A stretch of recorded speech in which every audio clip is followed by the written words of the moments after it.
Sao Zamari, fito amby folo taona aho. Izy ny reniko, ny raiky efa maty 4 taona zay. Izy ny zanjiko Gilbert 10 taona. Izy ny Vero 7 taona. Christophe 3 taona. Zao ny tokantsaninay. Zao.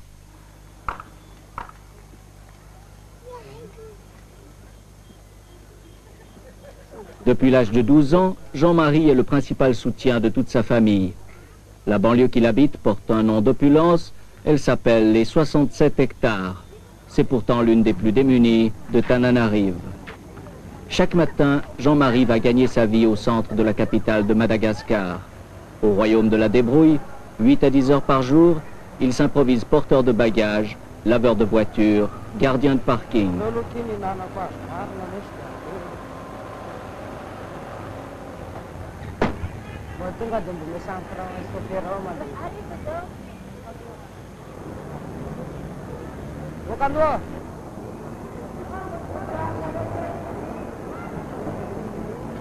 Tu gagnes combien par jour, Jean-Marie? 1500, 1000 francs, 500. Ça permet à ta famille de manger tous les jours? Et pas tous les jours, 2 jours et pas 3 jours. 1500 francs malgaches par jour, cela correspond à 1 franc 50 suisse. Et pourtant, Jean-Marie sait-il qu'il nous doit 300 $?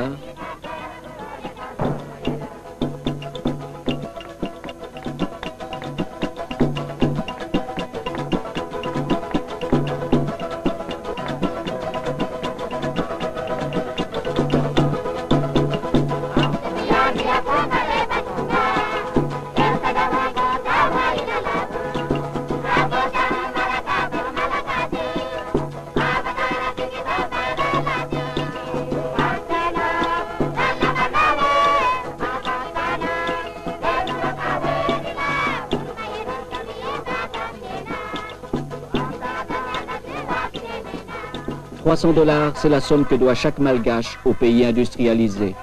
Madagascar compte 10 millions d'habitants, le pays a 3 milliards de dollars de dettes envers le Nord, envers des États, des banques, des entreprises, des multinationales du Nord. Un lourd fardeau pour cette île de l'océan Indien n'est pas une exception. Tout le tiers-monde est endetté jusqu'au cou. La seule Afrique subsaharienne croule sous une dette supérieure à 130 milliards de dollars.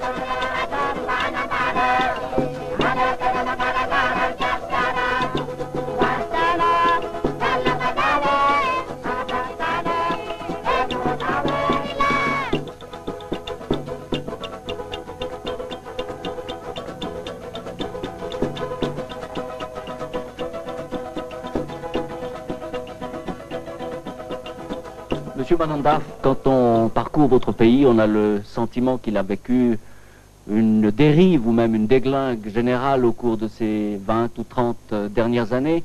Comment l'expliquez-vous? Voilà,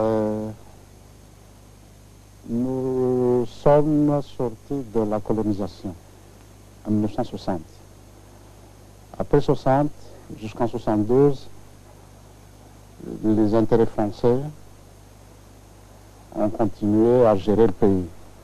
Et après 1972, on a une politique de décolonisation radicale a été engagée. Et ainsi, les plus grandes entreprises ont été nationalisées. L'assistance technique française a été remplacée par des nationaux. Donc c'était une logique d'économie autocentrée, indépendante, donc pratiquement un projet d'économie autarcique. C'était de la main. Donc c'était une manière négative d'assumer notre indépendance.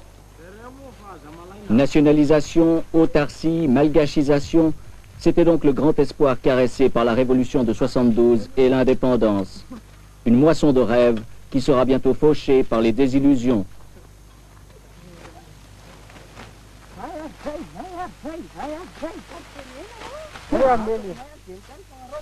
L'économie du pays, rurale à 80% et largement vouée à la culture du riz, demeure archaïque, elle piétine, elle régresse même. Pour réanimer cette économie, vers la fin des années 70, le gouvernement décide de greffer sur la terre et les traditions malgaches une industrie de type occidental. Pour cela, il va massivement emprunter à l'étranger, surtout au nord. Les pays industrialisés le poussent dans cette voie-là, ils regorgent de pétrodollars à écouler et cherchent à tout prix de nouveaux débouchés pour leurs industries. À vrai dire, en 1978, lorsque nous avons commencé à emprunter à l'extérieur de manière massive, la situation de la dette était relativement saine. Le service de la dette, en 1978, ne représentait que 4 à 5% de nos exportations. Le niveau de la dette était très bas, les conditions étaient favorables, les prix des matières premières étaient bonnes. Et malgré le premier choc pétrolier de 1973, notre situation était bonne et donc les conditions étaient favorables pour une relance des investissements, relance que nous avons estimée nécessaire pour donner un coup de fouet à l'économie, car notre croissance a été très faible depuis l'indépendance. Il y avait de l'argent, de la liquidité facile avec le pétrodollar et les usines clés à main, les pays développés nous y poussaient, puis ben, on y va. C'est toujours quelque chose qui reste. On soupçonnait qu'on n'allait pas pouvoir payer les dettes, mais on s'était dit, de toute façon, ce qui sera fait, c'est fait, on s'arrangera après pour payer les dettes. Voici par exemple l'une des usines qu'on a érigées à l'époque. Elle se trouve à Ambusht, elle s'appelle l'Udima. C'est une tannerie industrielle vendue clé en main par l'Italie vers 1980. Elle a coûté des millions de dollars, mais n'a jamais fonctionné un seul jour. Jamais tanné une seule peau. Ce qui s'est passé, selon un dirigeant de l'époque, le responsable de la tannerie a prélevé les crédits destinés à la station d'épuration pour les placer dans une usine de torréfaction de café. C'est ce qu'on appelle un éléphant blanc, un monstre coûteux, inutilisable, inutilisé. Un éléphant blanc comme il en existe des troupeaux entiers dans tout le tiers-monde. Est-il vrai qu'à la fin des années 70, la Banque mondiale a poussé Madagascar à s'endetter? Pousser, c'est pas, je crois, une bonne description. La Banque mondiale avait fait un examen de l'économie et le développement de Madagascar au milieu de la décennie des années 70 et a vérifié qu'effectivement, les taux d'investissement étaient très faibles. L'économie n'avait pas trop de dynamisme. Et la Banque mondiale avait considéré que c'était le moment peut-être d'augmenter les taux d'investissement à Madagascar. Ça, c'était le conseil général donné par la Banque mondiale. Le gouvernement a peut-être écouté ces conseils, mais malheureusement, la route suivie pour l'implémentation de cette politique, c'est une route qui n'a pas donné de bons résultats.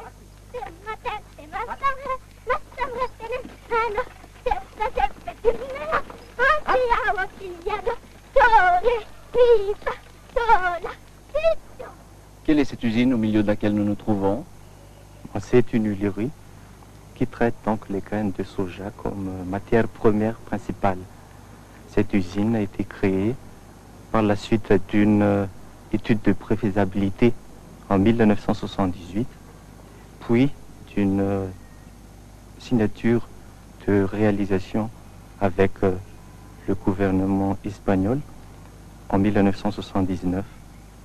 Et ça tourne, ça marche? Ça a marché, oui, ça a marché, mais avec, disons, une quantité moindre de matières premières. Si ça avait marché comme ça aurait dû, quelle superficie aurait-on dû cultiver en soja dans la région? Au minimum 70 000 hectares. Et on n'est jamais parvenu à ce résultat, ni même à une toute petite fraction de ce résultat? Bon, une fraction très minime qui ne nous fait travailler que environ 10 jours par an. Cette huilerie fantôme, cet autre éléphant blanc, s'appelle la Mamichou. Elle a coûté 30 millions de dollars actuels. Elle est équipée notamment de matériel vendu par l'une des filiales de la maison suisse Bühler. Aujourd'hui, la fabrique est donc à vendre pour une poignée de francs malgaches. On envisage même de la démanteler pour la revendre en pièces détachées.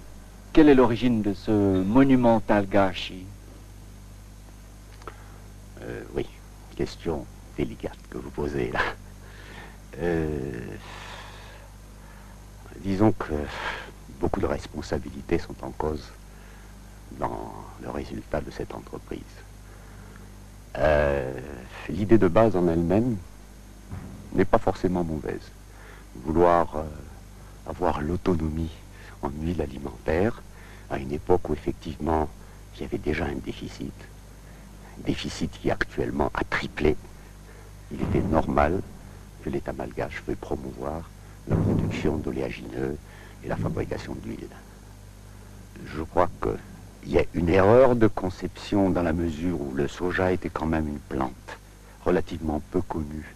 Donc il fallait quand même pas attendre des miracles en 2 ans pour passer la production de 0 à 90 000.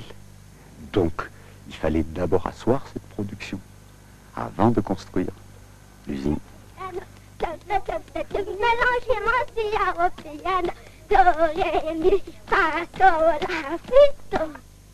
Le contrat de l'Oudima à Ambustre, c'est vous qui l'avez signé?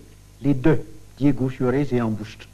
Et le contrat de la Mamichou, c'est moi qui ai signé tout ce qui touche les projets industriels. Et ça fait énormément d'échecs. Oui et non. D'abord, si vous voulez, il faudrait peut-être replacer le chiffre dépensé pour l'industrie dans un contexte plus global. Ces, disons, dizaines ou douzaines de sociétés industrielles représentent 125-130 millions de dollars sur une dette d'à peu près 1,3 milliard, 1,4 milliard dans cette même période. L'industrie n'a donc eu que 10%. Il y a eu d'autres projets, il y a eu d'autres achats qui ont connu des échecs plus cuisants puisque le matériel a disparu, les routes qui ont été faites ont déjà été abîmées. Au moins, les usines, elles sont là et elles peuvent tourner. Il en est même qui tournent et qui malaxent et qui broient. C'est le cas de la Cobama. Ce moulin à farine a été construit et équipé en 1980 par la France et par la Suisse. Les machines ont été vendues à Madagascar par l'entreprise Bühler. Le financement a été assuré par le Crédit Suisse. La dette contractée pour cette minoterie constitue aujourd'hui une bonne partie de ce que Madagascar doit à la Suisse, en l'occurrence 7 à 10 millions de francs. Elle fonctionne, oui, mais comment? Le projet initial prévoyait qu'elle tourne avec du blé cultivé à Madagascar. 8 ans plus tard, voici ce qu'il en est. Le blé qu'on traite ici à la Cobama est en grande partie importé, et on a quand même, depuis 1983, donc, un développement de la culture locale. Et par exemple, pour l'année 89, ça représentait à peu près 5% de nos besoins. Mais 5%, c'est pas très faible? C'est encore très faible pour le moment. Ces tonnes de blé qui alimentent la Cobama ont donc poussé dans les vertes prairies d'Europe. Ce sont les surplus de notre agriculture, des cargaisons de blé que le Nord ne parvient plus à absorber et qu'il donne en bonne partie au tiers-monde. On a ainsi construit à Madagascar une minoterie européenne qui moue du blé européen. Subventionnée par le contribuable du Nord, Le blé arrive ainsi gratuitement ou presque à Madagascar. Ces prix cassés cassent à leur tour la production locale en lui faisant concurrence. Le pays fait bien quelques efforts pour encourager la culture du blé auprès de ses paysans, mais elle reste embryonnaire. Tout se passe comme si l'on avait mis la charrue avant les bœufs, ou plutôt la minoterie avant le blé. Effectivement, donc on pouvait penser qu'on aurait dû commencer par la culture du blé, mais il se trouve qu'avant la minoterie, donc, il y avait cette culture de blé sur place, de blé local. Mais arrivé à un tonnage donné, il n'y avait plus d'acquéreurs. Les paysans faisaient cette culture pour avoir la paille pour faire des chapeaux.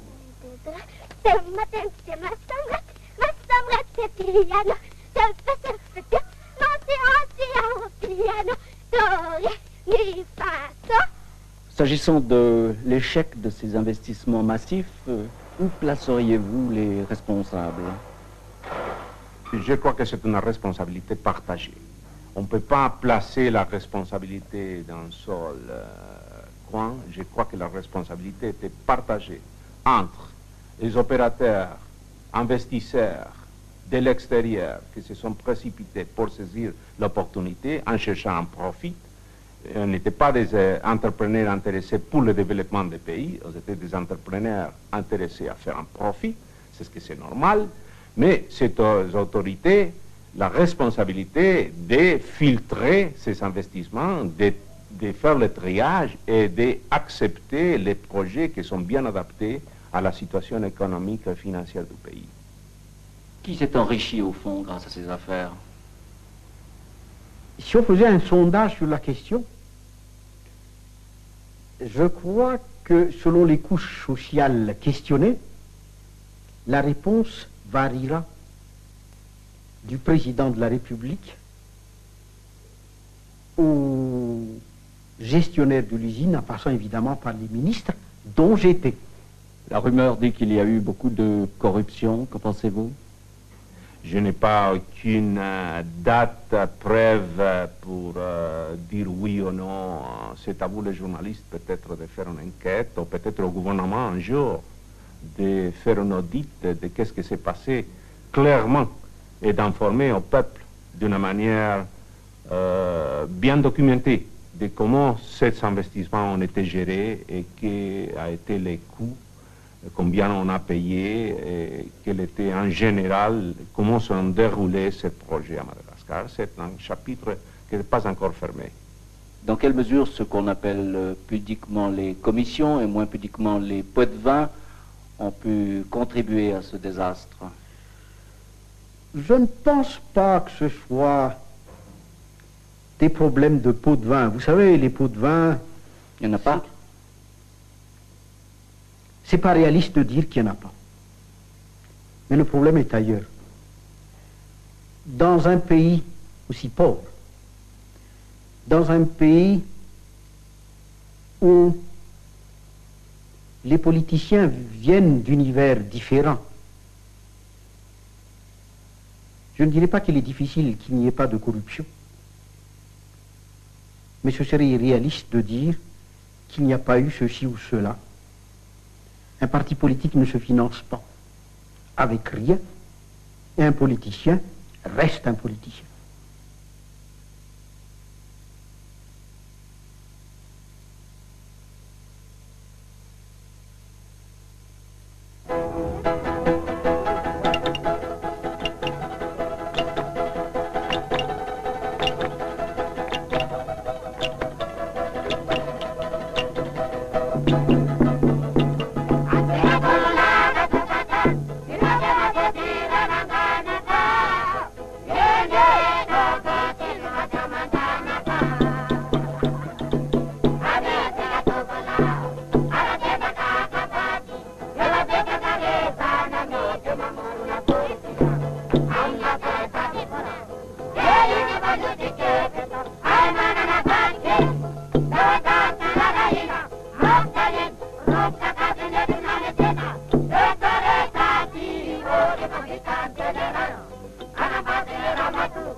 In the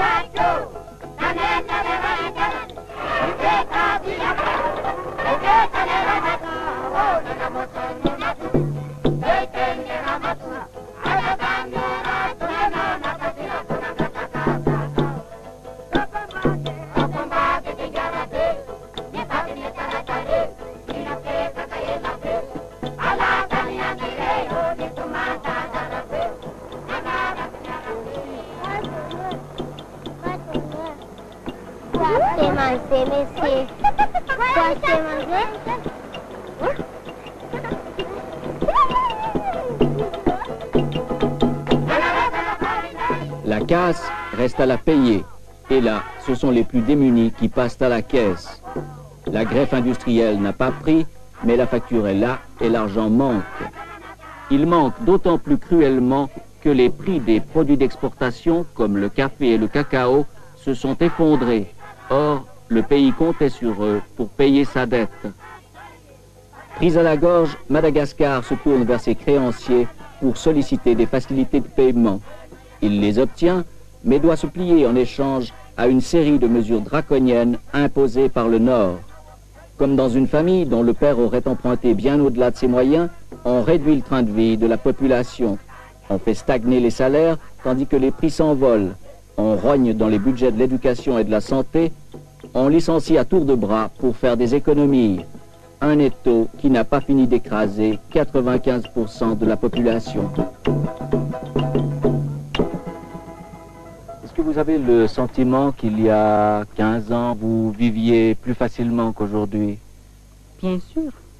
Parce que maintenant, moi par exemple, qui ai 6 enfants, j'arrive difficilement à assumer leur existence, quoi. Pour acheter des chaussures, par exemple, avec mes 6 gosses, j'ai dû dépenser 120 000 francs. C'est le minimum de prix. Et vous, monsieur, comment voyez-vous que vous vivez moins bien aujourd'hui? Avant, on trouve ce qu'on cherche avant. Quoi, par exemple? Comme le riz, le blé, le maïs, le sucre. C'est tout ça, là, les produits de première nécessité. C'est moins cher qu'avant. Mais maintenant, ça coûte très cher. Mais vu comment je dirais, notre pouvoir d'achat, c'est trop bas, Et comment expliquez-vous cette baisse du niveau de vie? Mais ça ne dépend des dirigeants, là. Ne vous êtes pas assez? Pas moi. Tout l'effort actuellement depuis 2 ans est de dire, de compenser, d'essayer de corriger ces difficultés. Trouver sociales. de nouveaux remèdes. Mais lesquels? Alors, au départ, évidemment, il y a maintenant une certaine croissance qui a repris. Mais il reste que notre situation financière reste difficile en raison du poids qui reste toujours excessif de la dette. Par exemple, en 90, si nous n'obtenons pas de réménagement de la dette, le service de la dette représenterait plus de 100% des exportations. D'autres termes, chaque produit, chaque gramme de café que nous vendrions servirait uniquement à payer la dette. Dieu merci, il y a eu des annulations de dettes, il y a eu des réménagements dans le cadre du Club de Paris, mais nous estimons que, compte tenu des efforts que nous avons faits, nous sommes en droit d'espérer de nouveaux allègements de dettes de la part de pays amis. Sous la pression des bailleurs de fonds occidentaux, Madagascar est amené à libéraliser son économie, autrement dit, à privatiser peu à peu les entreprises nationalisées quelques années plus tôt.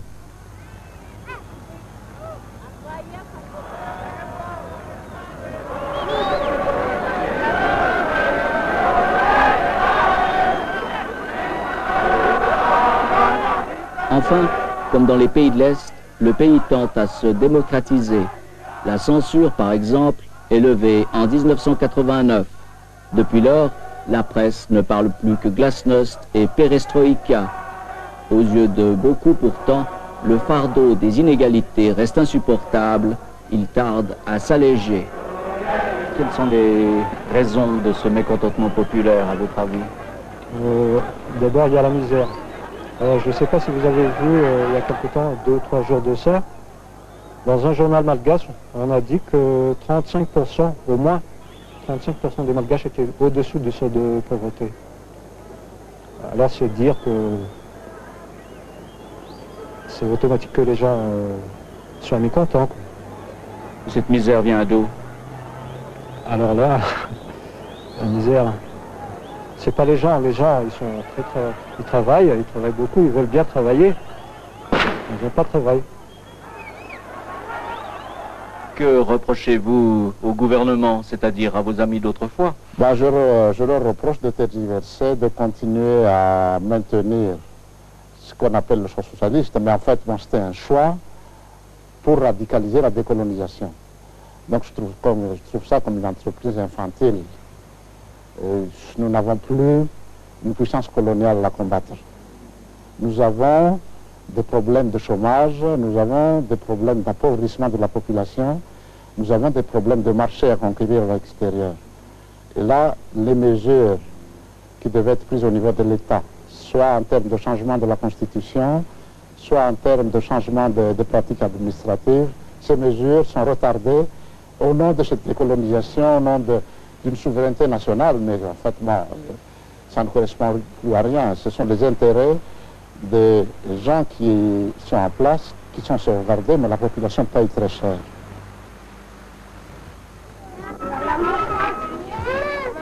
Le prix fort de la misère, c'est surtout dans des quartiers comme celui-là qu'on le paie.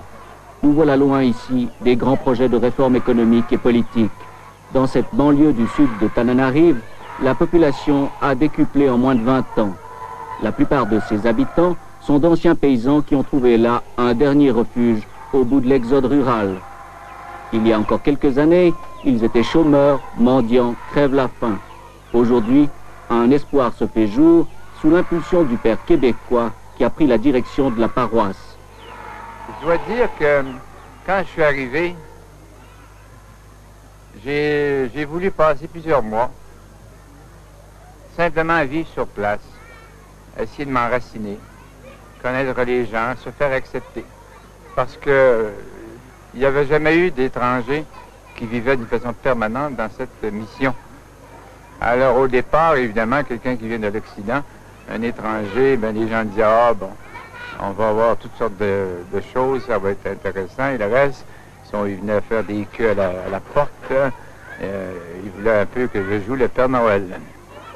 Mais j'ai résisté à ce genre d'intervention et j'ai voulu prendre le temps de voir un peu comment, dans ce quartier, on pourrait amorcer un développement avec les gens. Si les gens eux-mêmes ne deviennent pas artisans de leur développement, on peut faire des choses sensationnelles, spectaculaires, mais ça va durer le temps de notre présence. Alors c'était l'objectif de les impliquer dans le développement et de les aider eux-mêmes à identifier les problèmes et à intervenir au niveau social. Au cœur de cette banlieue démunie, depuis quelques années, la vie s'épanouit. On a créé des écoles, des centres de formation, des ateliers, des jardins, des élevages de volailles, des rizières gagnées sur les terrains vagues. Toutes ces micro-réalisations sont communautaires, toutes sont gérées par les gens du quartier. Louisette, qu'est-ce que vous êtes en train de faire ici? Ici, vous voyez maintenant quelques femmes. Elles sont 30 en tout. Il y en a quelques-unes en stage et les autres sont en production. Nous faisons aussi la promotion féminine, formation des femmes en artisanat. Nous faisons aussi de la couture, etc. Qu'est-ce qu'elles faisaient avant? Avant, elles étaient dans leur quartier sans rien faire, peut-être en pensant à leurs difficultés. Et maintenant, quand nous avons l'idée de créer cette association, elles sont venues ici. Qu'est-ce que vous faites des produits que vous fabriquez? Pour rendre service à ces femmes, elles gagnent le pain avec le prix de leur effort, avec les produits d'ici, les vendons au marché et puis après, on partage ça pour elles. Vous faites assez de bénéfices pour vivre de cela? Assez de bénéfices, non, mais quand même, nous pourrons agir un peu maintenant. Quelle est votre position par rapport aux dons, au financement extérieur? Je crois de toute façon, pour débuter des projets, il faut des investissements de l'extérieur. L'intérêt et l'objectif, c'est que ces investissements soient le plus possible productifs et performants et nous conduisent à une certaine autosuffisance. Ce serait tout à fait désastreux pour ici comme pour ailleurs, pour les pays du tiers-monde, de rester d'éternels assistés. Alors, mais quand on regarde l'ensemble des projets sociaux et des investissements sur 5-6 ans qu'on a fait ici, c'est pas des investissements fantastiques. C'est quand même assez modeste par rapport à tout ce qui rentre dans ce pays depuis des années par la Banque mondiale, par la CEE, par les pays d'Occident. Et je crois, moi, que peut-être si parfois on croit qu'il y a un certain échec du développement dans les pays du tiers-monde, c'est dû très souvent par ce manque de connaissance de la mentalité des gens et du respect du rythme des gens et de leur... Je dirais, c'est un problème culturel. On investit beaucoup dans les pays du tiers-monde, mais sans vraiment le faire avec les gens et sans les impliquer dans leur développement.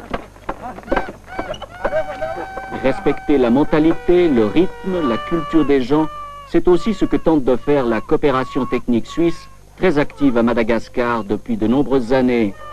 Elle aide le pays dans les domaines de la protection des forêts, des routes, de la santé, de l'éducation. D'un côté, donc, la Suisse donne à Madagascar, de l'autre, Madagascar lui doit des millions de francs. Comment venir à bout de cette contradiction? D'abord, j'aimerais dire que le désendettement est vraiment une nécessité, aussi pour notre propre crédibilité en tant qu'agence de développement. Voyez, on ne peut pas s'engager dans un dialogue sur le développement si le partenaire, il a le dos contre le mur, les dettes jusqu'au cou. C'est pas un dialogue. On n'est pas crédible et pas cohérent dans notre approche si nous voulons seulement nous concentrer sur les actions de développement sans parler des endettements. Parce que cette question de la dette bloque beaucoup d'énergie. On est tourné vers le passé, il faut toujours gérer ce passé lourd. On n'a pas assez d'énergie pour se donner à quelque chose de créatif. Donc le développement, on le comprend comme quelque chose de créatif. Et de là vient aussi maintenant cette notion d'un désendettement créatif. Le désendettement créatif projeté par la Suisse part d'un principe tout simple, redistribuer l'argent de la dette à l'intérieur même du pays. Comment cela? On accepte d'effacer la dette de Madagascar et d'autres pays du tiers-monde, mais à une condition. L'État malgache n'a plus à rembourser la Suisse en francs suisses. En revanche, il est tenu d'utiliser cet argent pour financer, à l'intérieur même du pays et en francs malgaches, des projets et des œuvres qui profitent aux plus démunis, donc aux vraies victimes de la dette. Des projets, par exemple, comme ceux du Père Couture. Les œuvres qui pourraient bénéficier de cette manne provenant du désendettement créatif sont nombreuses. Plusieurs d'entre elles se sont regroupées depuis peu dans une association appelée ANAE, Association nationale pour l'action environnementale. La Suisse est en relation très étroite avec elle. Si l'idée est agréée par Berne et par Tananarive, c'est par l'ANAE que pourrait transiter l'argent de la dette pour être redistribué aux œuvres qui en font partie. Exactement. Il s'agit pour l'ANAE de définir les critères de sélection des projets à soutenir. De définir aussi des procédures pour susciter, pour identifier aussi les projets, parce que au départ, certaines organisations et les églises présenteront des projets, mais dans certains endroits, il y a sans doute aussi des initiatives que l'on ne connaît pas et qu'il faudrait identifier et qu'il faudrait aider pour que les populations concernées puissent mettre en forme leurs projets.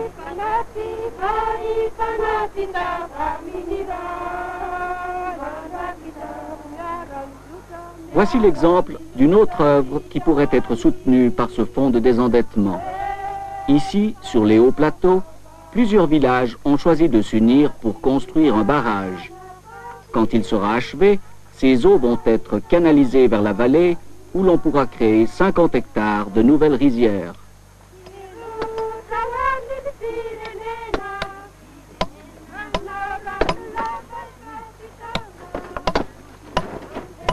Ailleurs dans la région, on trouve encore d'autres chantiers du même style. Par exemple, des ponts ou des greniers à riz. Toutes ces micro-réalisations sont appuyées par un centre de promotion rurale, un centre qui fait partie, lui aussi, de l'ANAE. En quoi consiste votre participation à vous sur ce projet de barrage? Donc il faut bien distinguer deux choses. La participation des gens. Ça leur revient de chercher l'endroit où construire le barrage. Ensuite, ils doivent fournir le moellon, le sable et nourrir le carrier qui viendra faire le barrage.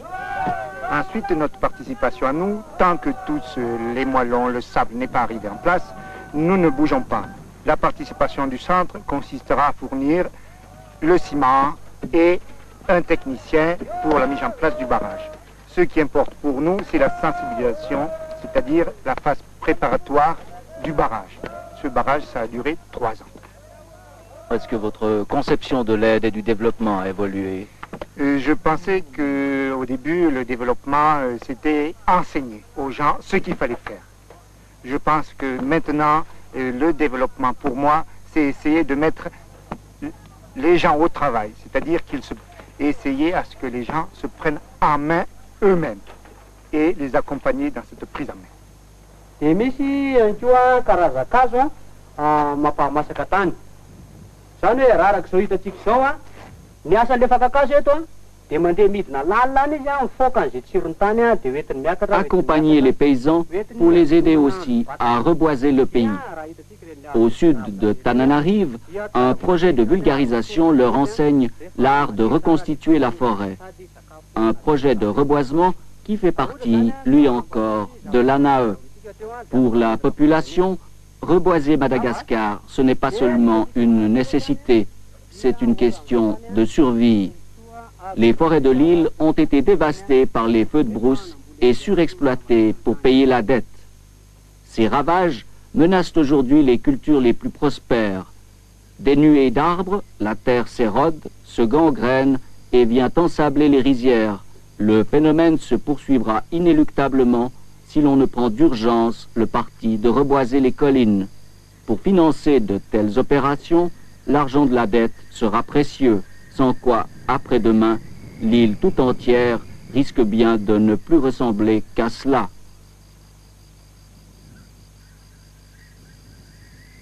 Le projet est là donc uniquement pour encadrer les paysans, mais c'est les paysans eux-mêmes qui font tous les travaux. C'est donc en quelque sorte c'est un reboisement effectué par la population et qui va donc appartenir à chaque participant définitivement après. Derrière vous, on voit une sorte de jardin. De quoi s'agit-il? Il s'agit donc pour le projet de la pépinière centrale.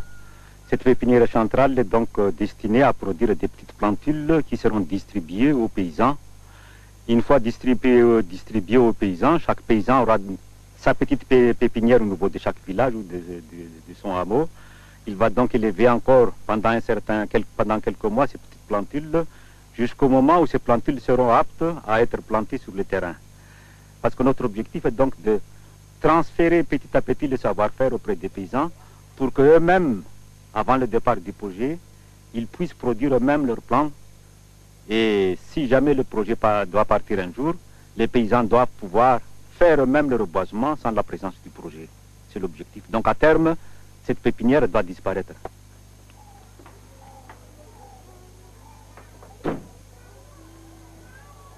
Bonjour les enfants, Manaon, il y en a où?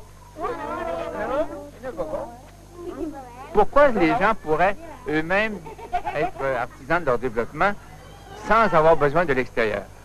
Je crois que c'est parce qu'ils auront, pendant plusieurs années, exercé ce qu'on pourrait appeler le pouvoir. Et apprendre le pouvoir aux gens, c'est assez subversif. Quel est le regard que jette le régime sur vos réalisations? La vérité est subversive. Je dirais même que l'évangile est subversif, mais c'est très positif. Je pense que le régime ne devrait que se réjouir qu'il y ait des citoyens de plus en plus conscientisés, de plus en plus responsables et de plus en plus aussi critiques pour la bonne marche du pays. C'est-à-dire qu'il y a des citoyens qui se prennent en charge, qui jettent un regard sur ce qui se fait un peu autour d'eux, qui essaient d'identifier les problèmes, les priorités. Pour un pays, je pense que c'est le meilleur rapport qu'on peut leur donner. Et le pouvoir se réjouit? Je l'espère.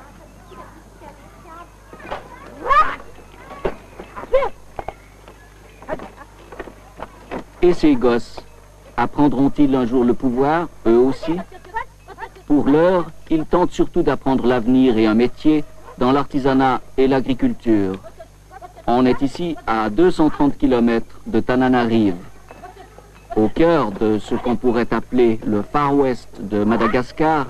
C'est une sorte d'orphelinat.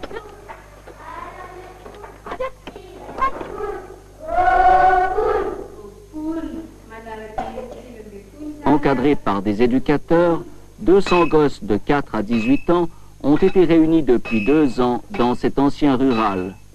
Tous étaient des enfants de la rue, les uns orphelins ou abandonnés, les autres issus de familles incapables de les prendre en charge. Encore un projet de réhabilitation qui pourrait, du moins dans l'esprit, bénéficier d'un soutien financier provenant du désendettement. Le principe de ce centre d'enfants a été contesté.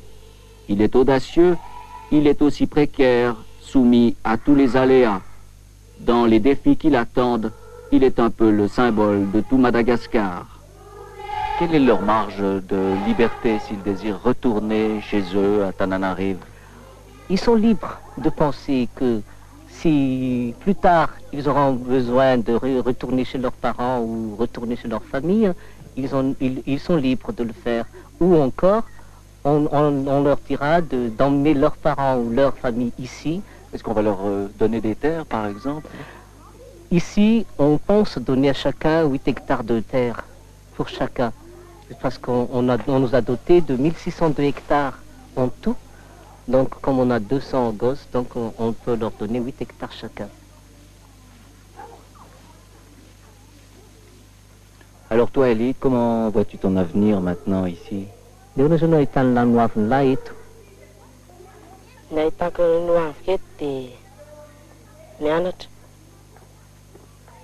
il compte travailler, donc aller à l'école. Tu te plais mieux ici qu'à Tananarive, chez tes parents? Il se plaît mieux ici. Pour quelle raison?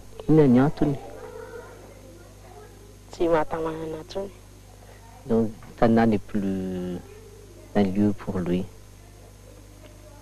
Vululuna, que fais-tu ici? Elle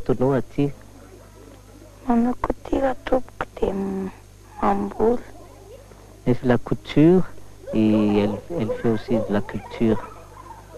Qu'a-t-elle envie de faire par la suite?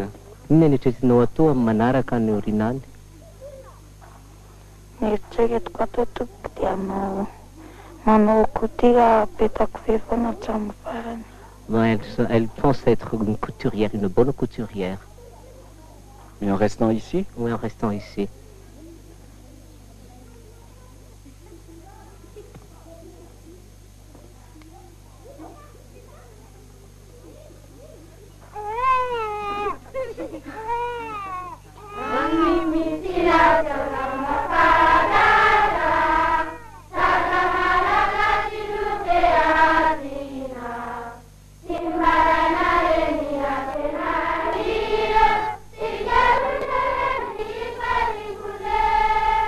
Deux adolescents ont déjà mis au monde le premier bébé de la communauté.